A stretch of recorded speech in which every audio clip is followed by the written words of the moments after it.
শরীয়তপুর মাজার। আমরা পাশে দিয়ে যাইতেছি জাহাজ নিয়ে। এটা হলো শরীয়তপুর মাজার, নদীর সাইডে,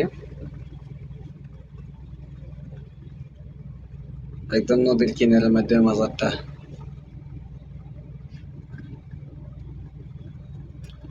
নড়িয়া এটার শরীয়তপুরের মধ্যে ধরে সুরেশ্বর মাজার, সুরেশ্বর মাজার এটা। আমরা পাশে দিয়ে যাইতেছি, অনেকগুলো জাহাজ আমাদের সামনে পিছনে আছে। ওইখান দিয়ে আবার বস্তা ডাম্পিং করতেছে। আর এটা হচ্ছে মাজার, সুরেশ্বর মাজার, শরীয়তপুরের মধ্যে সুরেশ্বর মাজার এটা। এই মাজার ক্লিয়ার দেখা যায়। সবাই ভালো থাকবেন।